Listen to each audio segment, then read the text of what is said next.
Welcome to Kazakhstan. Bienvenue dans le cœur des terres kazakhs. On dirait vraiment un décor. C'est Truman Show quoi. C'est un témoignage. Le ticket de métro. Un mausolée du 14e siècle. C'est beaucoup mieux que les livres d'histoire. C'est incroyable ce qui se passe. C'est la première fois que je vois des cônes dans la nature. Alors à l'époque, la route des routes de la soie.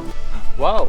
Bonjour à tous, bienvenue dans cette vidéo. Nous sommes quelque part en Asie, quelque part au Kazakhstan. Je vous présente Jojo, Emric, et puis Arthur qui répare le flat tire.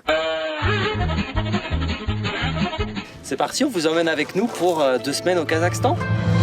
Aujourd'hui, direction le Kazakhstan. Bienvenue dans ce pays aux 1000 contrastes et merveilles cachées, où chaque paysage est une carte postale. Imaginez un pays où les gratte-ciel futuristes de la capitale Astana côtoient les mosquées centenaires de Turkestan, où les steppes infinies révèlent des montagnes, des animaux sauvages et des panoramas plus incroyables les uns que les autres. Moi, c'est Xavier, enchanté. Je voyage depuis 10 ans à travers le globe et depuis peu, je pars en voyage avec une GoPro et un drone pour partager mes conseils avec les moyens du bord. Je pars aussi systématiquement avec des compagnons de voyage iconiques. Alors, on s'abonne et on aime pour donner de la force. En attendant, le Kazakhstan, c'est maintenant.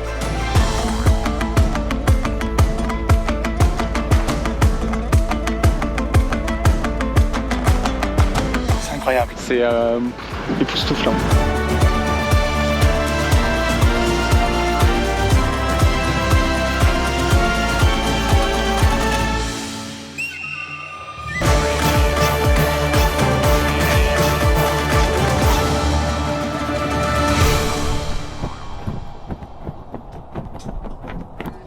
Dès notre arrivée au Kazakhstan, nous sommes partis découvrir les alentours très riches de la ville d'Almaty. Premier arrêt de notre voyage, le parc national d'Altyn-Emel, à quelques kilomètres de cette ville. On commence avec le joyau, la Singing Dune du Kazakhstan. Traduisez, la dune qui chante. We have to climb up now and produce the sand avalanche. And when it's sliding, it's make a noise.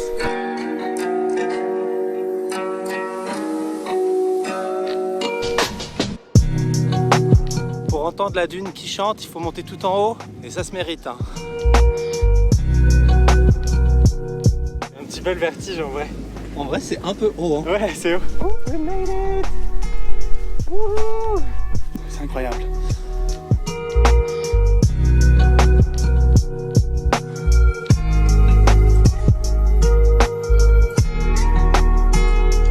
Vous voyez comme ils descendent, le bruit du sable qui roule sur la dune fait un bruit de basse, ça vibre, là je suis assis, ça vibre de ouf pendant qu'ils descendent. C'est hyper impressionnant. À mon tour.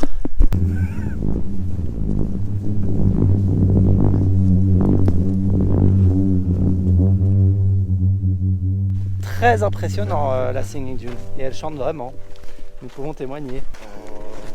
Voilà le bruit.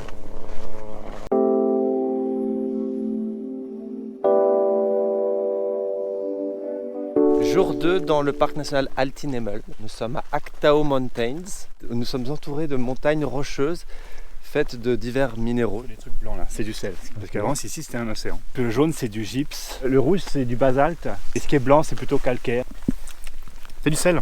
C'est du gypse. C'est quasiment du sable durci, tu vois. Regarde cette roche. C'est quoi? Intéressant hein. Ah c'est du caillou hein. Très calme. Faire un sublime décor de Star Wars, je pense. Il n'y a personne, surtout. Ouais. Personne.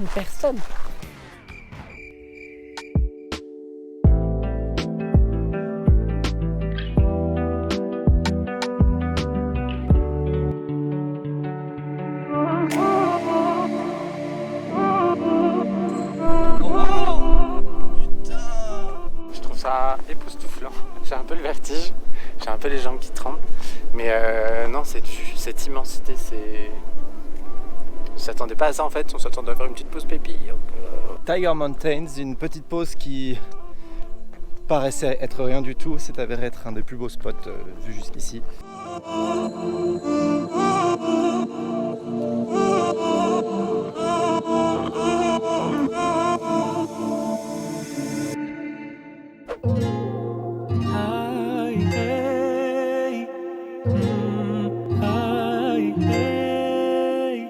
Nous sommes au Charin Canyon, dans le parc national de Charin, un des lieux les plus touristiques du Kazakhstan.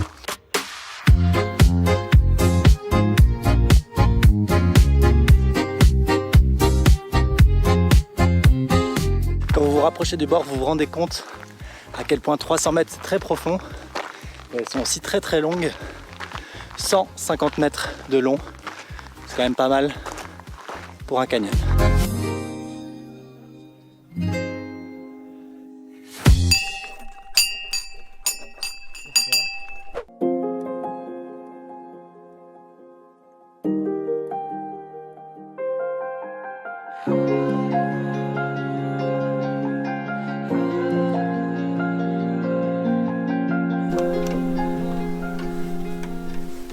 Hello.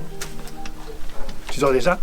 Dans le cadre de notre excursion dans les alentours de Almaty, nous avons également une nuit dans une yourte, la demeure traditionnelle des Kazakhs. Et Jojo est dans son plus grand confort finalement. C'est le meilleur matelas que j'ai depuis le début, je suis refait. La décoration est somme toute intéressante. C'est une décoration tout à fait traditionnelle, je pense, pour une yourte. Un peu kitschouille, mais très chaleureux. Je trouve ça magnifique, somptueux. Et comme vous voyez, nous avons déjà du domicile, hein, c'est déjà le bordel.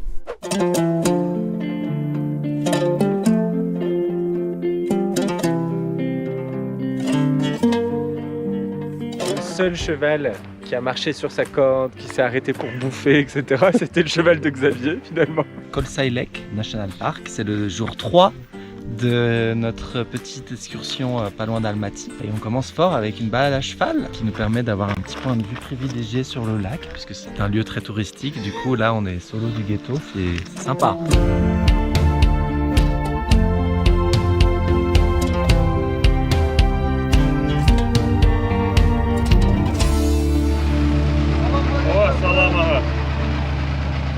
Nous utilisons une voiture taxi pour aller au Lake Candy. Très curieux de voir à quel point on va être secoué. À déconseiller aux gens qui ont le mal des transports quand même. Prévoyez votre coqueline. C'est l'une des attractions les plus emblématiques du pays. Parce que c'est un lac qui a été formé il y a environ 150 ans. C'est par la suite d'un glissement de terrain qui a bloqué l'écoulement d'une rivière. Et du coup, on verra sur le lac qui est juste en face de moi des pins qui sont restés dans l'eau. Parce qu'il y a une très forte concentration en sève, ils ne pourrissent pas.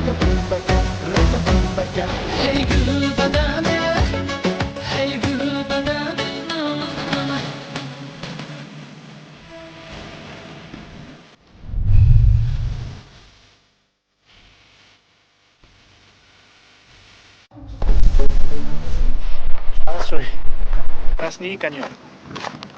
Lac Canyon, Noir. le canyon noir. C'est le début du canyon qu'on a vu hier. Le vent est assez impressionnant, mais nous avons un orage. Vous voyez tous ces gens qui sont morts bêtement. Mais pourquoi ils sont là? Pourquoi ils font ça? C'est nous. C'était le dernier spot de notre excursion dans les alentours d'Almaty. Et il semblerait que les éléments soient tristes de nous voir partir.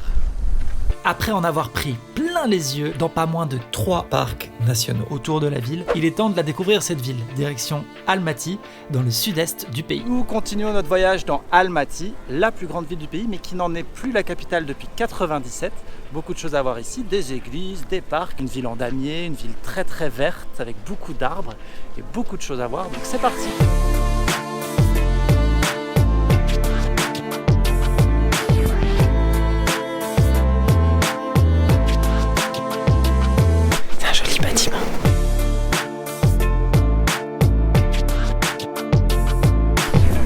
Vers la cathédrale de l'Ascension, qui est le plus haut bâtiment avec une structure en bois d'Asie, rendue au culte orthodoxe il n'y a pas si longtemps, que sous l'époque soviétique, toutes les églises qui étaient transformées en lieux laïques, donc salle de concert, musée.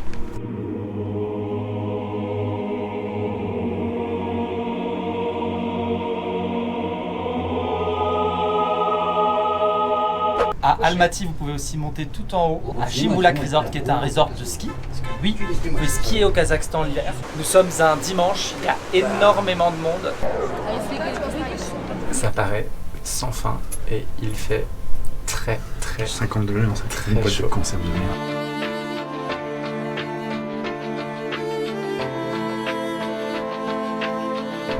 la vallée de Médéou qui donne sur Almaty. C'est pas ça Almaty, hein, c'est la dernière. Vous avez 3 œufs pour aller tout en haut. Si je comprends le signe, là ça va jusqu'à 3200 mètres. Nous n'irons pas. On a discuté avec une Kazakh, ça a l'air quand même d'être un High spot. Ouais, et puis le dimanche aussi surtout. Donc on s'est dit qu'on allait se balader ici. On a une superbe vue sur la ville avec des vallées. C'est déjà magnifique au 2e jeu.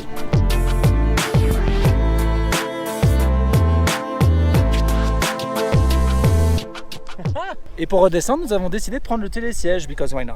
Le quad. Et le quad, comme il l'appelle ici. Bonjour. Bonjour.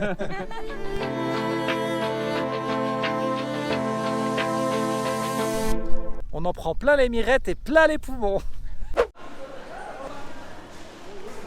Nous sommes à Green Bazaar. C'est un marché couvert à Almaty où vous avez fruits secs, fruits, thé, la viande, à même les étalages évidemment, comme on aime beaucoup en Asie. Vous avez quasiment que des locaux. On n'a que des locaux ici. Comme de partout au Kazakhstan depuis le début. Je suis trop heureux. Je pense que c'est le genre d'endroit que je préfère au monde. Les marchés, t'as des produits locaux, il y a toujours une ambiance un peu spéciale, ça sent bon, il y a plein d'odeurs, il y a une énergie particulière. Donc je suis très très heureux.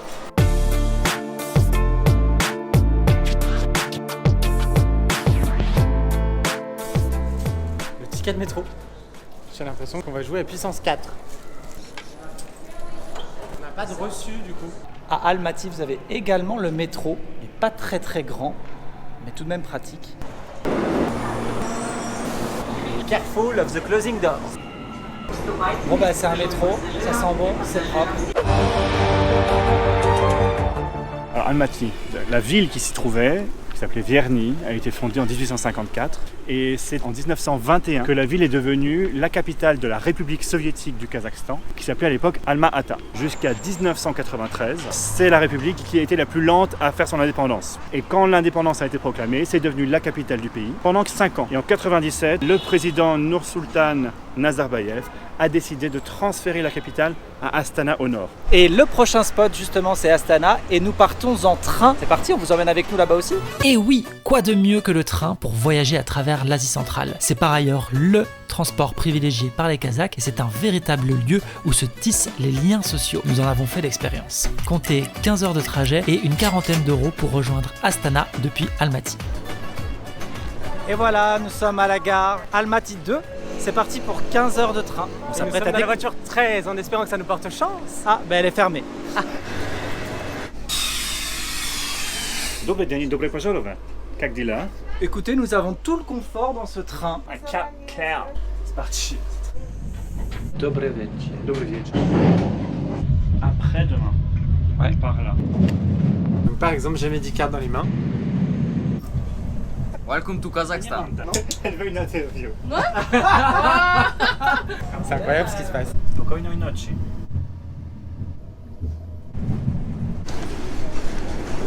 C'est quoi? Do widzenia. Nous commençons la découverte de Astana. Il faut savoir que cette ville a eu beaucoup de noms. Ça a commencé par Akmola, Akhmonlysk, Tsenilograd, Akmola. Ensuite Astana et il n'y a pas longtemps Nursultan, le prénom du président. Ça n'a pas été super bien vu, donc ils ont décidé de revenir à Astana qui veut dire capitale en kazakh. L'idée de remettre la capitale au centre, presque au centre de gravité du pays, était une volonté politique. Une des principales minorités du pays, c'est les Russes. Et les Russes sont principalement implantés au nord du pays. Donc pour équilibrer les rapports de force, ils ont décidé de déplacer la capitale hors d'Almaty à Astana pour avoir un pouvoir un peu mieux réparti sur l'ensemble du pays. Autre élément important sur la skyline qu'on voit ici, c'est les folies architecturales. À coup de pétrodollars et d'argent levé à exporter de l'uranium et du gaz. L'idée c'est de vraiment créer, on voit d'ailleurs des formes atypiques, on voit du doré. L'idéal c'est vraiment d'avoir une capitale clinquante, brillante, sous le modèle des Émirats Arabes Unis, d'Abu Dhabi, Dubaï.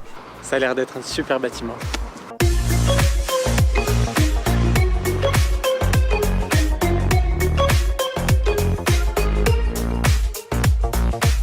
On est ici à la mosquée Hazrat Sultan. Elle a été achevée en 2012. La coupole fait 28 mètres de haut et une cinquantaine de mètres de large, très très grande.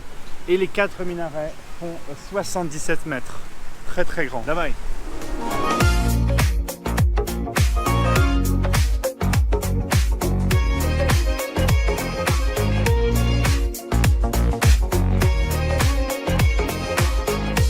Et vous en pensez quoi? C'est un joli bâtiment.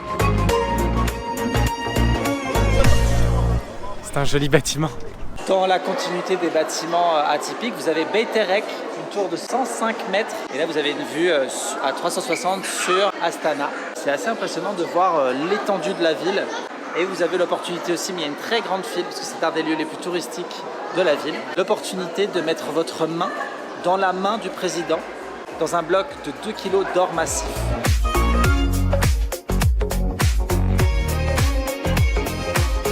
Nous sommes devant Khan Shatir, l'interprétation du concept de la yourte, et qui est assez surprenante parce qu'il y a beaucoup de choses dedans. Il y a un centre commercial, il y a un mini-golf, il y a également une plage artificielle avec du sable importé des Maldives. C'est un joli bâtiment. Je sais pas si tu as vu, mais la vue de l'autre côté et les perspectives sont assez belles dans toute la ville en vrai, depuis le début.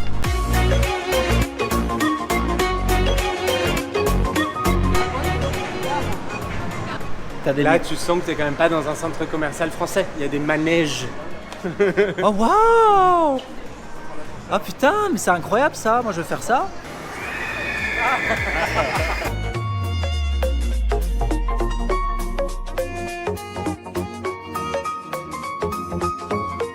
Dans ce livre, j'ai les informations pour les mensurations de la mosquée. Donc le dôme, 40 mètres. Les 4 minarets sont à 63 mètres alors que ceux de l'autre étaient à 77. Pourquoi 40 et 63? Un truc lié avec les prophètes. Voilà, ces deux chiffres ne sont pas dus au hasard. Ils symbolisent l'âge auquel le prophète reçut la révélation et celui auquel il mourut. C'est un joli bâtiment.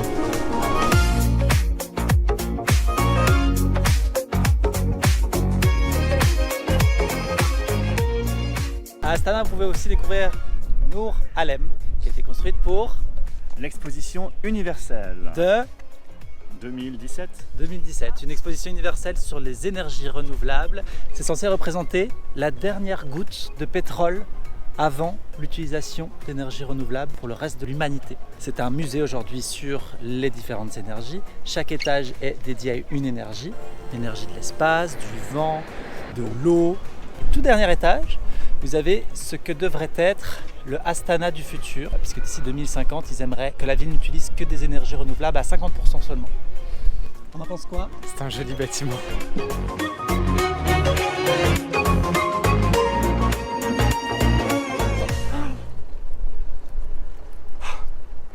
Vraiment, et là je le pense, je pèse mes mots, c'est un super joli bâtiment.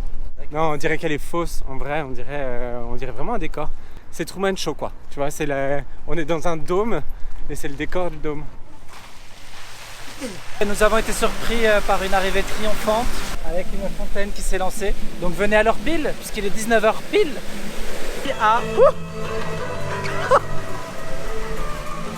Je suis trempé. Ça mouille, mais c'est sympa.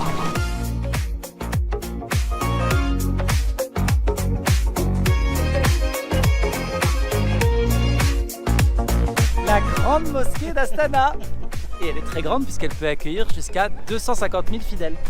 Ce qui paraît beaucoup, mais qui n'est pas spécialement beaucoup puisque le pays compte plus de 70% de musulmans. Sur un pays qui compte environ 20 millions de personnes, je vous laisse faire les calculs.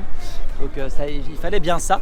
Et elle a été complétée en 2022, ce qui fait d'elle une des plus jeunes mosquées et surtout de cette grandeur-là. On va voir à l'intérieur. Davai!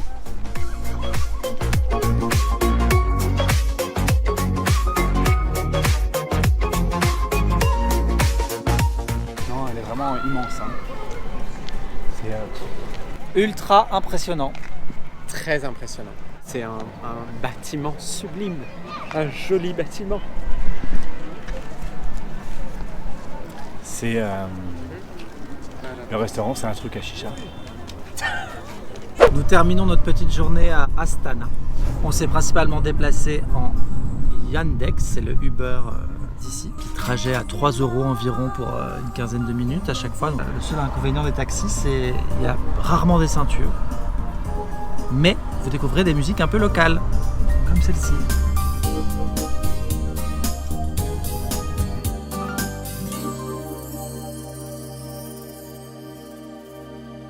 Nous sommes à Borabay.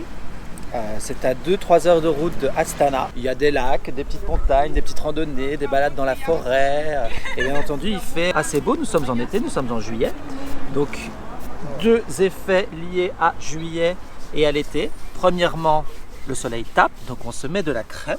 Et surtout aussi, nous sommes en juillet et donc, qui dit lieu un peu prisé par les locaux, dit beaucoup de monde. Donc pour une fois, nous aurons du monde avec nous, ce qui n'est pas coutume au Kazakhstan pour l'instant, vu que le tourisme a été récemment ouvert, moins de 2 ans. Davai. Alors nous allons au premier point d'observation. Et c'est quand même assez physique, hein. Je suis obligé de l'abandonner. Et pourquoi? Parce que là, ton pote a décidé qu'on allait faire de l'escalade, alors qu'il y a des chemins qui passent là-bas. J'ai dû prendre le mauvais chemin. 30 minutes jusqu'au sommet, ça vaut le détour. Mais soyez préparés physiquement un peu quand même, parce que moi je l'étais pas et je morfle. Ça veut dire que c'est pas facile.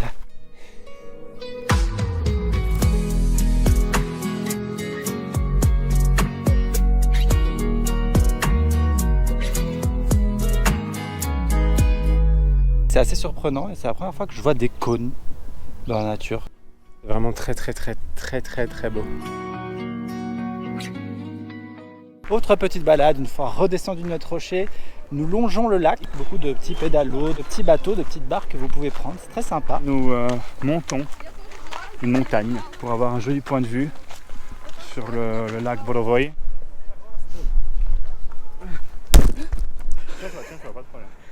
Une pente un peu moins abrupte, un peu plus facile pour un autre point de vue, lui aussi un peu plus touristique. On entend de la musique au loin et on commence à voir un peu de monde.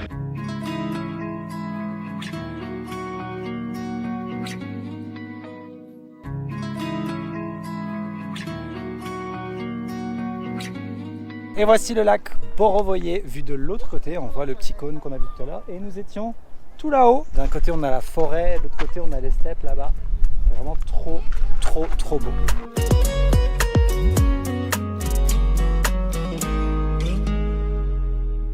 Direction la ville de Turkestan dans le sud-ouest du pays. Cette région est un véritable témoignage. C'est un témoignage. De la route de la soie où se partageaient pas seulement des tissus, de la nourriture et des objets, mais également des idées. C'est ainsi que pendant des années, des penseurs musulmans ont voyagé sur cette route et dans cette région. L'histoire de l'islam local et l'empreinte musulmane y sont d'ailleurs encore visibles, et ce dans plusieurs endroits. Nous allons en découvrir 3, le mausolée d'Aristan Bap, la ville fantôme d'Otrar et l'ancienne cité de Saouran. Mais d'abord, découverte de la ville et premier stop à Caravansérail.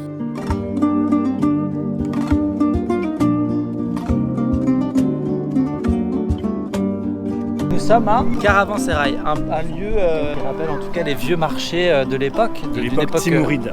Ça veut dire quoi Caravansérail? Alors, qu'est-ce qu'un caravansérail? Alors, à l'époque des routes de la soie, tout passait par l'Asie centrale, ensuite l'Iran, etc.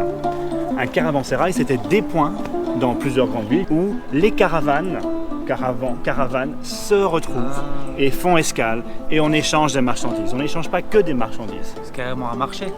C'est pas un marché. C'est carrément un marché. Non, B2B. C'est un marché B2B. Exactement.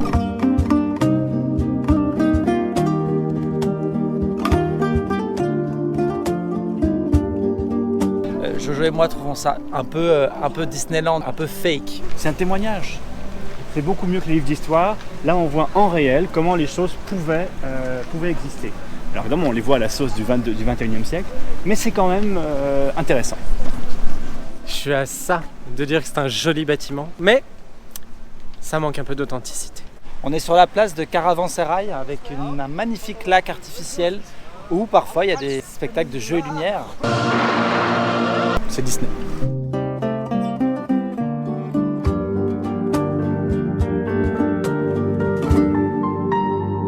Dans la ville de Turkestan, vous avez le mausolée de Ahmed Yazaoui. Est-ce qu'il y a des choses à savoir sur Ahmed Yazaoui?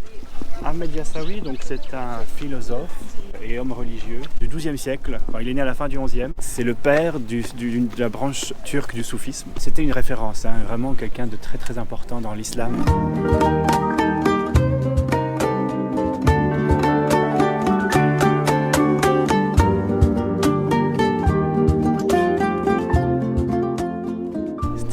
Très joli bâtiment. Pour construire ce mausolée, il a fallu construire le mausolée d'Aristan Bap, qui se trouve à 1 heure de route de Turkestan.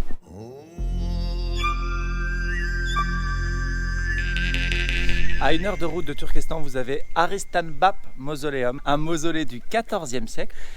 Et évidemment, qui de mieux qu'Emeric pour nous expliquer un peu l'histoire de Aristanbap Mausoleum. Émir Timour, Tamerlan. Il a essayé de construire plusieurs mausolées au-dessus de la tombe de Ahmed Yassawi. Et ça n'a jamais vraiment marché. Et en fait, il a eu une révélation, une vision qui lui a dit il faut d'abord construire un mausolée sur la tombe de Aristanbap, qui est le mentor de Ahmed Yassawi. Donc, au XIVe siècle, ils ont créé cette structure. Le mausolée original a été détruit dans un séisme au XVIIIe siècle. Donc là, ce qu'on voit, c'est la structure qui date du XVIIIe siècle. C'est un haut lieu de pèlerinage.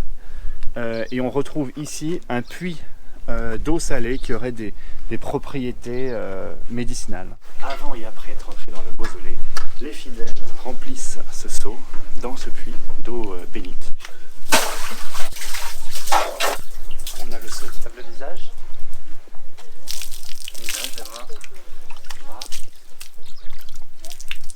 Et les pieds normalement. Normalement les pieds, mais on peut aussi la goûter. Légèrement salé.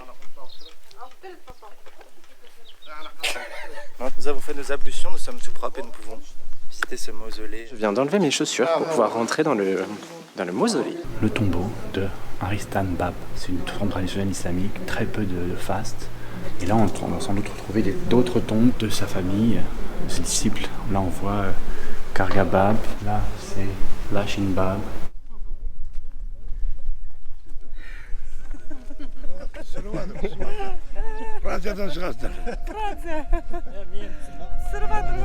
Hello.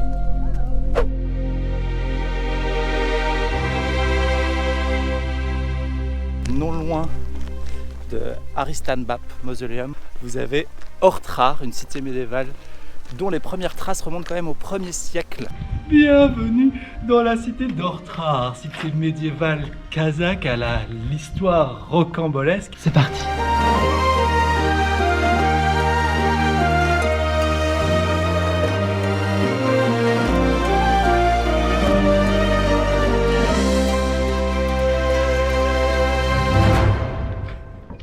Bienvenue. Bienvenue.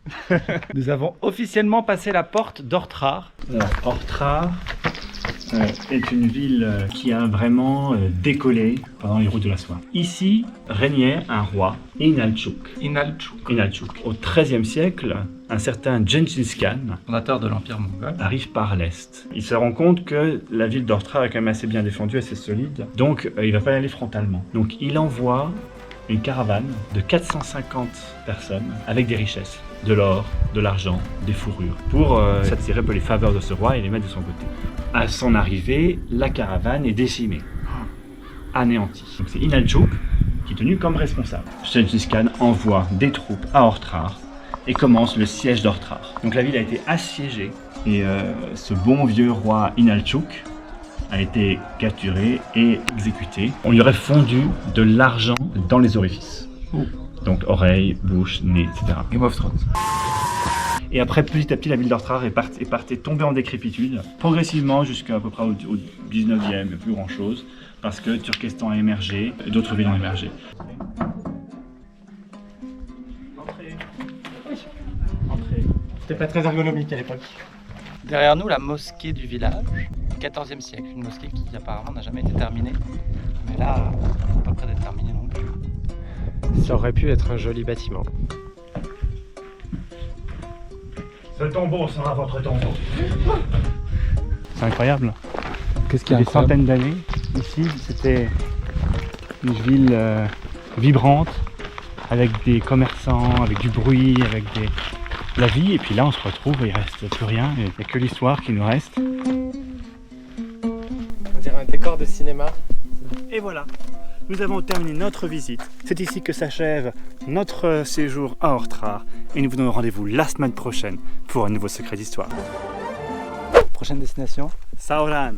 La légende dit, alors c'est vraiment une légende, rien n'est prouvé, que le personnage de Sauron Putain, j'allais faire la vanne.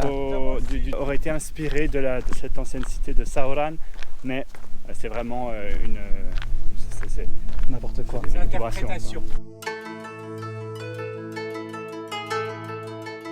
Très grande marche mène au sommet de cette porte de ville. Waouh!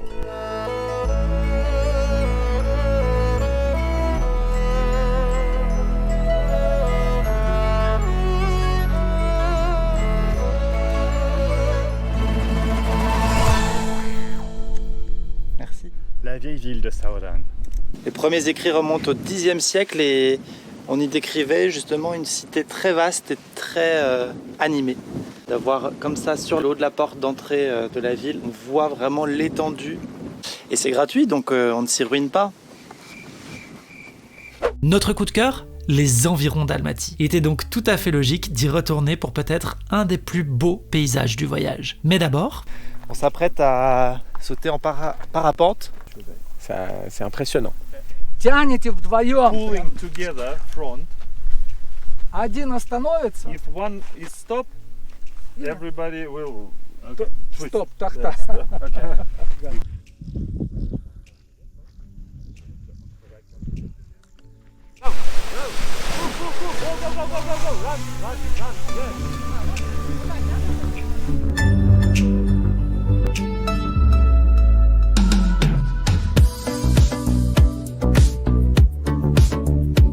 Issyk Lake, à ne pas confondre avec le lac Issyk au Kyrgyzstan.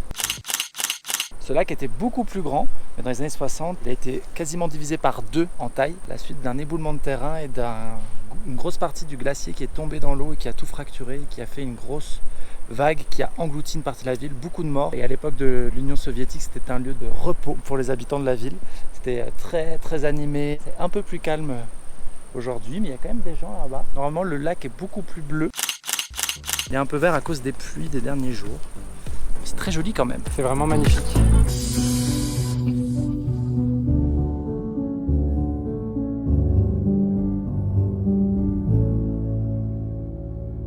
Nous sommes en route pour le Hassi Plateau, sur une route un tout petit peu rocailleuse.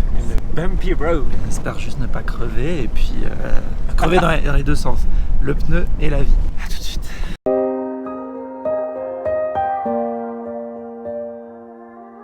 Et voilà l'Hassi Plateau. C'est époustouflant. Puis on dirait surtout que c'est irréel, tellement c'est beau. Très beau plateau qui vaut le coup d'être debout. Assis.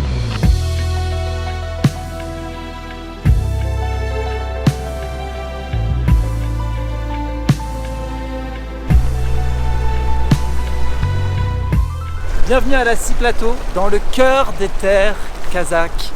C'est magnifique, des chevaux, des vaches, de l'eau, des yourtes.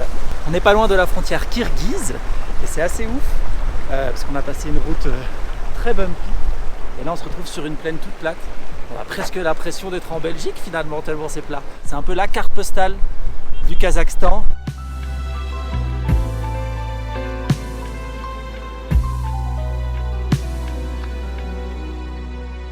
Et voilà, quoi de mieux comme paysage pour terminer cette belle vidéo sur le Kazakhstan. Qu'est-ce qu'on peut vous dire d'autre à part venez visiter le Kazakhstan, c'est tout simplement incroyable, génial, oufissime, extraordinaire, il n'y a pas assez d'adjectifs. Nous, ce qu'on retiendra de ce voyage, c'est évidemment les paysages, les animaux, il y en a partout, dans les airs, au sol, partout. La nourriture est exceptionnelle, on ne le voit pas trop dans ce vlog, mais je vous assure, vous allez bien manger si vous venez ici. Et ce qu'on retiendra le plus, ce sont les gens, des gens extraordinairement gentils, adorables, accueillants, ils viennent tous vous parler, vous demander d'où vous venez, pourquoi vous êtes là, ça les surprend parce que le tourisme est très récent au Kazakhstan. Donc venez visiter cette contrée inexplorée pour l'instant, je pense que ça va exploser dans les années qui viennent. Et comme d'habitude, on vous laisse avec des images qui ne sont pas dans le vlog et que vous ne verrez nulle part ailleurs. C'est parti, à bientôt pour d'autres aventures.